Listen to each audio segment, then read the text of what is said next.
Hello all, सबको नमस्ते। मैं बॉर्नन रॉय अचीव पॉइंट की तरफ से फिर से आ गया हूं आप लोगों के लिए एक नया वीडियो लेके। हम लोग प्रीवियसली बात कर रहे थे जो यूपीएससी को लेके। तो अचीव पॉइंट की तरफ से हम लोग क्लासेस प्रोवाइड करते हैं। देखिए टाइमिंग लिखा हुआ है, live class for IAS preparation सुबह 6 से 8 बजे तक मंडे टू फ्राइडे, और शाम को 10 से 11:30 तक मंडे टू सैटरडे। आप लोग जो लोग भी इंस्पायर्ड है या फिर चाहते हैं कि यूपीएससी दे, यूपीएससी क्रैक करे, उसके लिए इंस्पायर्ड है, प्रिपरेशन ले रहे हैं या फिर इच्छा है, तो उन लोगों के लिए हम लोग ये वीडियोस, सीरीज ऑफ वीडियोस ला रहे हैं। यहाँ पे प्रीवियस ईयर क्वेश्चंस को लेके हम लोग डिस्कस कर रहे हैं ताकि आप लोगों को एक अंदाजा हो जाए, जो लोग प्रिपरेशन ले रहे हैं या लेना चाहते हैं, इच्छुक है, उन लोगों को एक अंदाजा हो जाए कि कैसे क्वेश्चन आता है, किस तरह से आता है, कितना नॉलेज हमें चाहिए। अगर आप लोगों को वीडियो पसंद आए तो लाइक करें, शेयर करें, और एपी विकास यादव चैनल को सब्सक्राइब करें। ज़्यादा से ज़्यादा शेयर करें अपने दोस्तों में, क्योंकि ज्ञान बांटने से ही बढ़ता है। हम लोग ये सीरीज ऑफ वीडियोस कर रहे हैं ताकि आपको एक आइडिया मिले कि किस तरह से प्रिपरेशन लिया जाता है, कैसे क्वेश्चंस को टैकल करते हैं। तो पिछले कुछ वीडियोस में आप लोगों को एक मालूम चली गया होगा, जो लोग रेगुलर फॉलोअर्स है, कि हम लोग इकोनॉमी एंड पॉलिटी के ऊपर वीडियोस बना रहे थे क्वेश्चंस। आज हम लोगों का वीडियो होगा जनरल नॉलेज पे। तो जनरल नॉलेज एक बहुत ही इंपॉर्टेंट हिस्सा होता है कोई भी एग्जाम का, और यूपीएससी देश के सबसे बड़े एग्जाम के लिए तो ये और भी इम्पोर्टेंट हो गया है। तो यहाँ पे नॉर्मल क्वेश्चन जैसे हम लोग एसएससी वगैरह स्टाफ सिलेक्शन में देखते हैं, ऐसे क्वेश्चन नहीं आता है। यहाँ पे डिटेल्स में आता है, तो हमें नॉलेज भी डिटेल्स में ही लेना पड़ेगा यहाँ पे। तो आइए, आप सबका भला हो, आप सब लाइफ में तरक्की करें, जल्दी से नौकरी मिले, अच्छे से प्रिपरेशन ले, ये शुभकामना से शुरू करते हुए हम लोग स्टार्ट करते हैं। आज हमारा पहला क्वेश्चन दिया गया है, recently Ministry of Culture has taken up the project of reprinting of 108 volumes of Mongolian Kanjur under the National Mission for Manuscripts। Simple बोला गया है कि भारत के जो संस्कृति मंत्रालय है, उसने राष्ट्रीय पांडुलिपि मिशन के तहत मंगोलियाई कंजूर के 108 खंडों को पुनर्मुद्रण करने की परियोजना आरंभ की है। तो सवाल यही है कि मंगोलियन कंजूर किससे रिलेटेड शिक्षाएं है या टीचिंग है, मतलब किस धर्म से हम लोग बोल सकते हैं, या फिर किस आदमी से, किस इंसान से, किस महानुभव से, महान इंसान से ये जुड़ा हुआ है। तो यहाँ पे देखिए ऑप्शंस दिया हुआ है हमारा, बुद्धा, कॉन्फ्यूशियस, महावीरा एंड आदि शंकराचार्य। बुद्ध हम लोग जानते हैं गौतम बुद्ध के बारे में, जहाँ से एक धर्म का जन्म हुआ, वो जो है बौद्ध धर्म या बुद्धिज्म। महावीरा भी हम लोग सब जानते हैं महावीरा को, जिन्होंने जैनिज्म का जन्म किया और प्रचार किया। जैनिज्म का जन्म दिया था ऋषभ ने, और महावीरा इसको आगे लेके गए। और लास्ट है आदि शंकराचार्य। आदि शंकराचार्य के बारे में हम सब जानते हैं। तो यहाँ पे सवाल ये आते हैं कि मंगोलियन कंजूर किसका शिक्षा है, किस महान व्यक्ति का शिक्षा है। तो आइए ऑप्शन देखते हैं। यहाँ पे आंसर है हमारा ऑप्शन ए, मंगोलाई कंजूर बौद्ध धर्म वैधानिक साहित्य है। तो ये किस तरह का है, ये the Buddhist canonical text which is considered to be most important religious text in Mongolia. जैसे हम लोगों का हिंदुओं के गीता है, भगवत गीता, ऐसे ही भगवत गीता की तरह मंगोलिया का भी जो ग्रंथ है, उस ग्रंथ को, जिस ग्रंथ को लोग एकदम हाईएस्ट प्रायोरिटी देता है, टॉप मानते हैं, हमारे गीता की तरह धार्मिक ग्रंथ, उसी का नाम है मंगोलियन कंजूर। और ये किस चीज के ये पे है, ये बुद्धिस्ट ये पे है। तो मंगोलिया हम लोग सब जानते हैं कि चाइना, मंगोलिया, ये सब जो पार्ट है, ये सारा एरिया, या हमारे देश के अंदर जो लद्दाख, तिब्बत आता है, सिक्किम आता है, ये लोग बुद्धिस्ट धर्म को बहुत मानते हैं। तो बुद्धा के जो गौतम बुद्धा के जो टीचिंग्स थे, उन्हीं का टीचिंग्स का एक किताब पांडुलिपि उन लोगों ने बनाया। और हालांकि भारतीय वो गौतम बुद्धा भारत से भी जुड़े हुए हैं, पूरा पूरा भारत में ही उनका जन्म हुआ, भारत से ही बौद्ध धर्म प्रचार हुआ पूरे दुनिया में।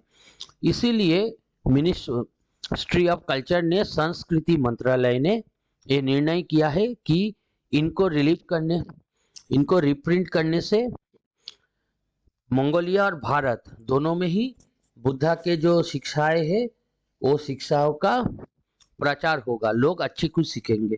तो ये हो गया हमारा राइट आंसर, गौतम बुद्धा। चलिए आइए नेक्स्ट क्वेश्चन पे जाते हैं। नेक्स्ट क्वेश्चन हमारा बोला गया है, recently India launched N India energy modelling forum, in this context consider the following statement. बोला गया है हाल ही में भारत द्वारा भारत ऊर्जा मॉडलिंग फोरम का शुभारंभ किया गया है। तो इससे जुड़े हुए संदर्भ में कुछ कथन दिया गया है, जिनको हमें ठीक करना होगा कि कौन सा इसमें सही है। फर्स्ट नंबर 1 दिया गया है, it aims to provide a platform to examine important energy and environmental related issues. पहला कथन दिया गया है कि इसका उद्देश्य क्या है, महत्वपूर्ण जो ऊर्जा और पर्यावरण संबंधी मुद्दों की जांच करने हेतु मंच प्रदान करता है। मतलब जो हमारे पृथ्वी के लिए, हमारे सर्वाइविंग के लिए, हमारे जीने के लिए जो बहुत इंपॉर्टेंट महत्वपूर्ण ऊर्जाएं है और उससे जुड़े जो हमारे पर्यावरण संबंधित चीजें हैं, उसका पुनर्निरीक्षण हम बोल सकते हैं या फिर उनको जांच करना बोल सकते हैं, करने के लिए एक प्लेटफॉर्म प्रोवाइड किया गया है।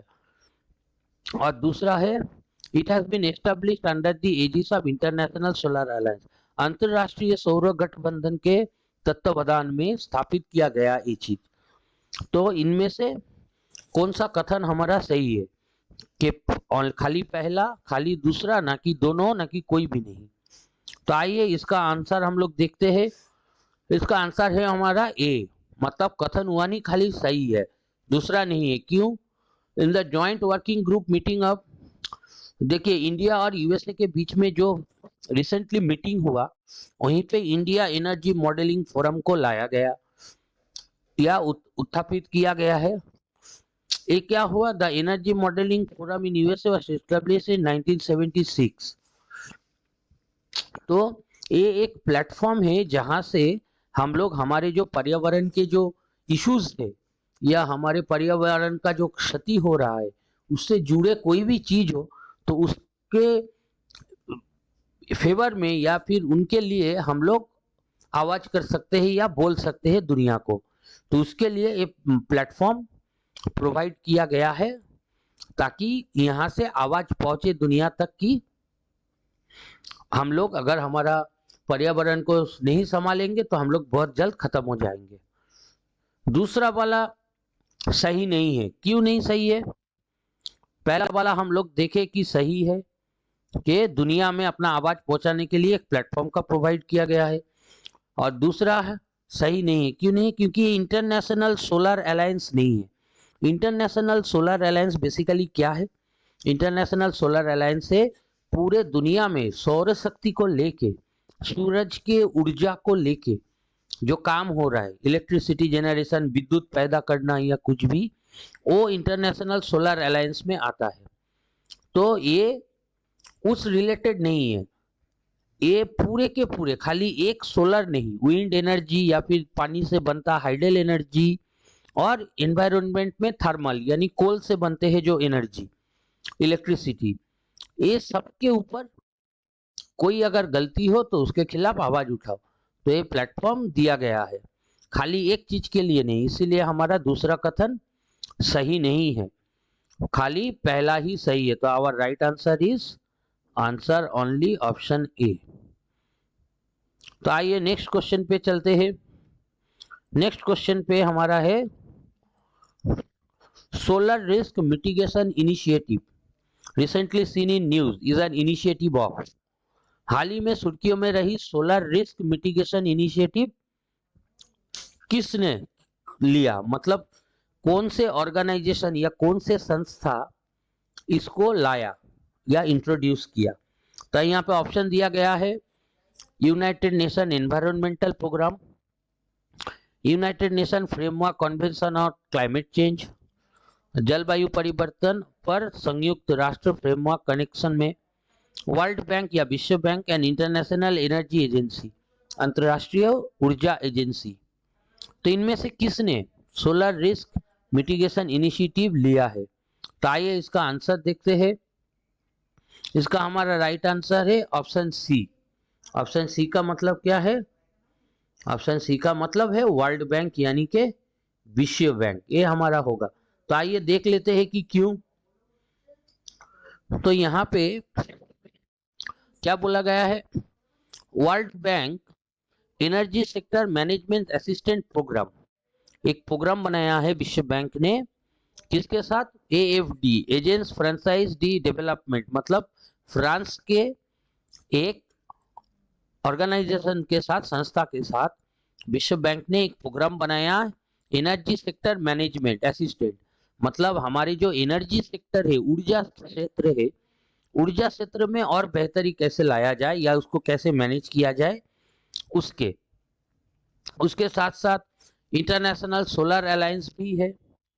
इन सब को लेके वर्ल्ड बैंक ने एक प्रोग्राम बनाया है कि इस प्रोग्राम के द्वारा implement there grid connected end of grid solar targets, मतलब सौर शक्ति से या सूर्य के तेज से, गर्मी से जो इलेक्ट्रिसिटी जनरेट होगा उसी को कैसे हम लोग दुनिया भर में स्प्रेड कर सकते हैं, और इंटर ग्रिड कनेक्टिविटी, मतलब एक दूसरे से जुड़े रहे, सोलर एनर्जी से थ्रू ट्रांसमिशन हो, इसी का बात किया गया है। तो ये 2020 में 333 मिलियन 22 अफ्रीकन कंट्रीज के लिए वर्ल्ड बैंक ने दिया है एक प्रोग्राम चालू करने के लिए, ताकि अफ्रीका में जो इलेक्ट्रिसिटी क्राइसिस है उससे निकला जाए। तो हमारा राइट आंसर होगा यहाँ पे वर्ल्ड बैंक यानी विश्व बैंक। तो आइए नेक्स्ट पे चलते हैं। नेक्स्ट हमारा बोला गया in which of the following applications NavIC satellite system can be used, निम्नलिखित में से किस अनुप्रयोग में नेविक उपग्रह प्रणाली का उपयोग किया जा सकता है? तो देखते हैं। फर्स्ट ऑप्शन बोला गया है लॉन्च व्हीकल ट्रेजेक्टरी सर्कुलेशन, प्रक्षेपण वाहन की प्रक्षेपवक की गणना, मतलब जो रॉकेट हम लोग लॉन्च करते हैं पृथ्वी से आसमान की तरफ स्पेस में, वहां पे वो किस रास्ते से जाएगा, उसका रास्ता क्या होगा, कहां तक जाएगा, कैसे मूव करेगा, उसी का कैलकुलेशन या गणना करना। दूसरा बोला गया ग्राउंड वाटर लेवल मेजरमेंट, मतलब भूजल स्तर का मापन, पानी हम लोगों के ज्यादा यूज की वजह से या सूखा पड़ने की वजह से हमारे ग्राउंड वाटर बहुत नीचे आ जाते हैं, जिसका हमें बहुत गहरा असर होता है। और ये हमने देखा भी है राजस्थान जैसे इलाके की तरफ, जहाँ पे गुजरात जैसे इलाके की तरफ जहाँ पे सूखा है, वहां पे ग्राउंड वाटर का यानी भूजल स्तर का धड़ाक से नीचे आ जाना बहुत ही तकलीफदायक है। तो इसका करने मेजरमेंट या इसको देखने के लिए सैटेलाइट सिस्टम बनाया गया। और तीसरा है व्हीकल ट्रैकिंग, वाहन की निगरानी, मतलब कौन से वाहन कहाँ पे जा रहा है इनके ऊपर नजर रखना।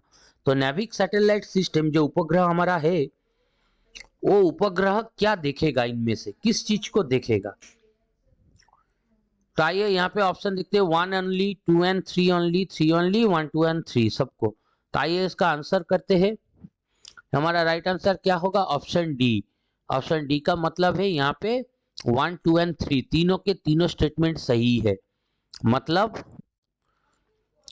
इसका मतलब है कि ये सैटेलाइट क्या करेगा, ये सैटेलाइट तीनों के तीनों काम करेगा, ये सैटेलाइट तीनों के तीनों काम करेगा। कि ये लॉन्च व्हीकल भी करेगा, जो रॉकेट लॉन्च हो रहा है पृथ्वी से स्पेस की तरफ, अंतरिक्ष की तरफ, वहां पे इसका रास्ता कैसा होगा उसको भी मापेगा, भूजल स्तर का भी मापेगा कि वो कितना नीचे चला गया, और कि कौन सा वाहन कहाँ जा रहा है वो भी मापेगा। मतलब तीनों ही हमारा सही है। तो उसी हिसाब से देखे तो हमारा राइट आंसर तीनों ही होगा, 1, 2 एंड 3। आइए नेक्स्ट क्वेश्चन पे आते हैं।